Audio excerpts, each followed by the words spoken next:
안녕하세요. 오늘은 많은 분들이 고민하고 계시는 수면 문제에 대해 이야기해 보려고 합니다. 혹시 요즘 밤에 자꾸 깨시나요? 새벽 2시, 3시쯤 되면 눈이 떠져서 다시 잠들기가 어렵고 심지어 4시나 5시에 아예 잠이 깨버리는 경우도 있으시죠? 저희 세대에게는 참 흔한 일이에요.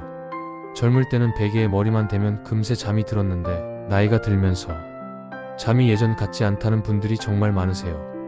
그런데 이런 불면이 단순히 나이 때문이라고만 생각하시면 안 됩니다. 분명히 원인이 있고 해결할 수 있는 방법도 있거든요.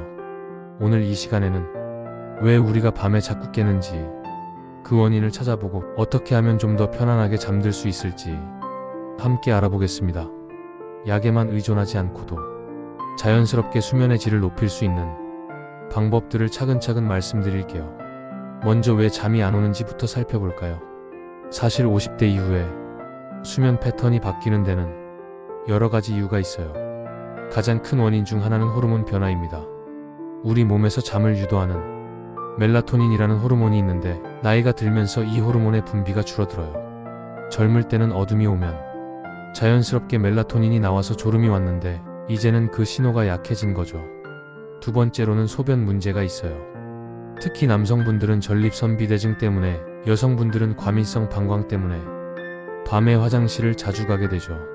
한 번 깨서 화장실을 다녀오면 다시 잠들기가 쉽지 않아요. 그리고 통증도 큰 원인이에요. 무릎이 아프거나 허리가 결리거나 어깨가 뻐근하면 편안한 자세를 찾기 어려워서 자꾸 뒤척이게 되죠.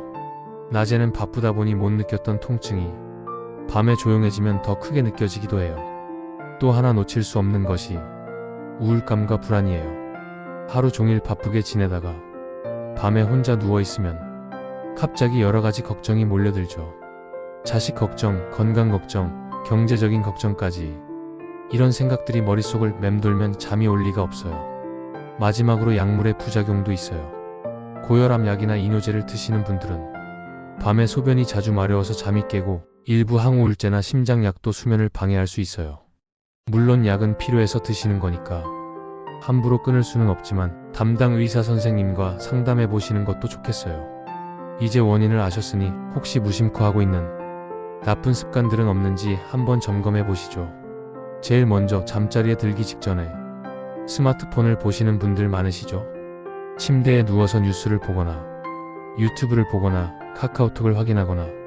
그런데 이 스마트폰에서 나오는 파란 빛이 우리 뇌를 각성시켜요. 뇌가 아직 낮이구나 하고 착각해서 멜라토닌 분비를 방해하는 거죠. 두 번째는 오후 늦은 낮잠이에요.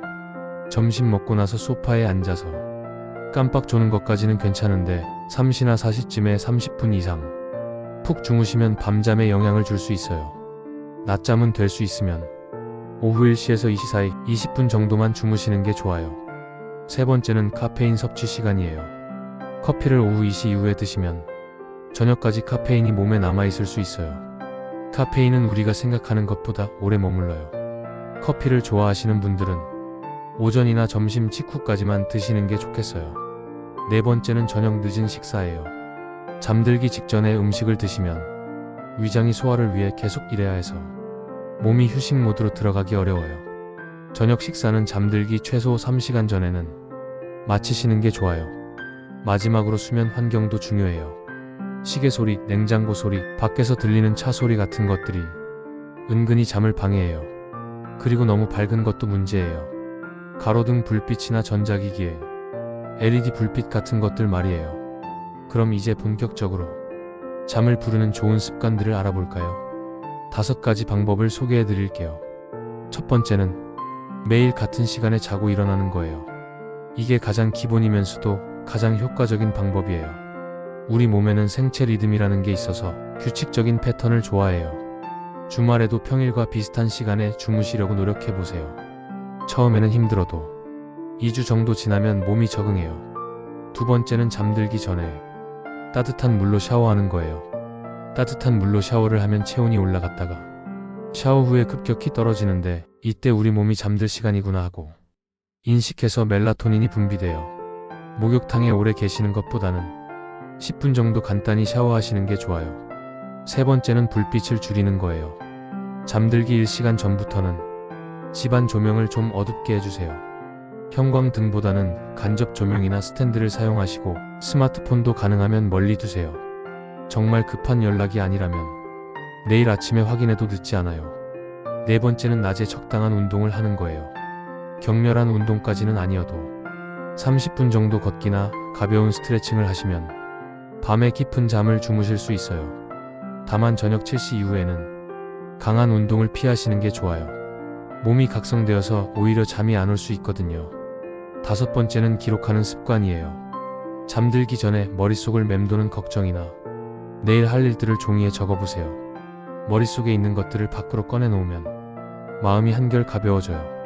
일기까지는 아니어도 간단한 메모 정도면 충분해요. 이제 약 없이도 수면을 도울 수 있는 자연 요법들을 알아볼까요? 첫 번째는 라벤더 향이에요. 라벤더는 긴장을 완화하고 마음을 안정시키는 효과가 있어요. 라벤더 오일을 베개에 한두 방울 떨어뜨리거나 라벤더 향초를 켜놓고 주무시면 도움이 돼요. 다만 향이 너무 강하면 오히려 두통을 유발할 수 있으니 적당량만 사용하세요. 두 번째는 따뜻한 우유나 바나나예요. 우유와 바나나에는 트립토판이라는 성분이 들어있는데 이게 우리 몸에서 멜라토닌으로 바뀌어요. 잠들기 1시간 전에 따뜻한 우유 한 잔이나 바나나 반 개 정도 드시면 좋아요.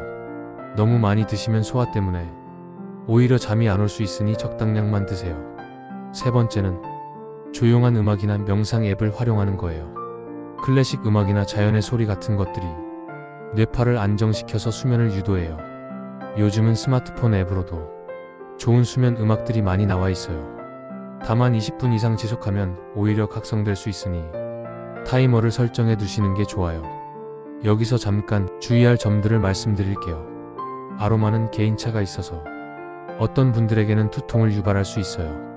처음에는 아주 약하게 시작해서 본인에게 맞는지 확인해 보세요. 그리고 음식은 잠들기 1시간 전까지는 섭취를 완료하시고 명상 음악도 너무 오래 들으면 오히려 잠이 안 올 수 있으니 적당한 시간만 활용하세요. 마지막으로 가장 중요한 이야기를 해드리고 싶어요. 바로 불면과 잘 지내는 법이에요. 우리는 종종 잠을 못 잔 날이면 하루 종일 기분이 안 좋고 몸이 피곤하다고 느끼죠. 그런데 이때 자신을 너무 다그치지 마세요. 어제 잠을 못 잤으니까 오늘은 망쳤다라고 생각하지 마시고 괜찮아, 오늘은 좀 덜 잤으니까 낮에 천천히 걷자라고 생각해 보세요.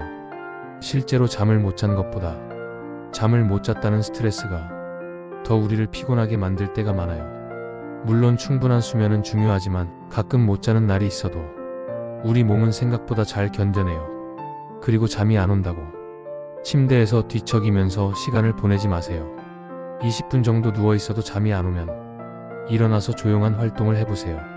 책을 읽거나 음악을 듣거나 간단한 스트레칭을 하다가 졸음이 오면 다시 침대로 가세요.